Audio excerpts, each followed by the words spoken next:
15th century England was a time when kings reigned, religious wars were fought, and knights in armor battled for victory. During this time, one of the most notorious kings in history reigned, Henry VIII, who was mostly known for never being happy for long with any of his 6 wives.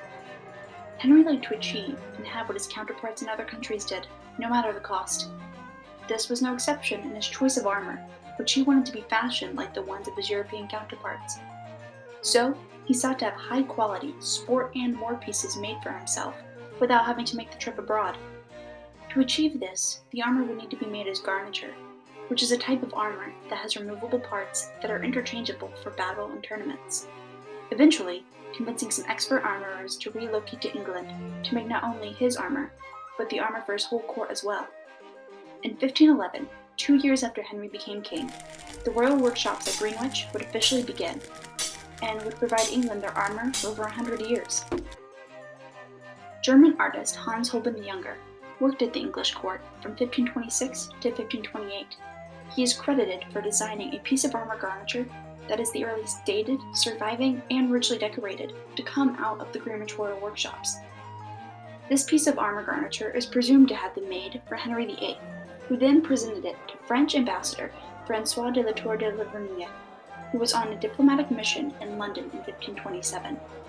It is unknown as to why Henry did not keep or wear what ended up being a well-made and decorated suit of armor, when that is exactly why he started the royal workshops to begin with. Whatever the reason, it was out of his hands, and François kept the armor until his death in 1532, where it is presumed the armor was then passed to Garniture de la Juvenignac, who was the Grand Master of Artillery and Horse in France and a close friend of François'. It was eventually given to the Metropolitan Museum of Art at an unknown date by Garniture's descendants, where it has resided ever since. Centuries later, in England is a very different place, and the images of knights in armor feels more fitted for fairy tales than our history books. It is interesting to think how it once was the standard battle protection for men, and gifts between officials, would one day become one of the most widely recognized Halloween costumes. With the continued rise in efficient use of firearms, the use of armor lost its place as the main source of protection in battles and tournaments over the last centuries.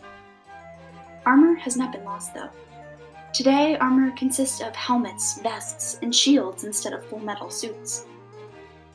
Suits of armor may not be worn anymore, except as costumes, but every single piece of it has a fascinating story to tell.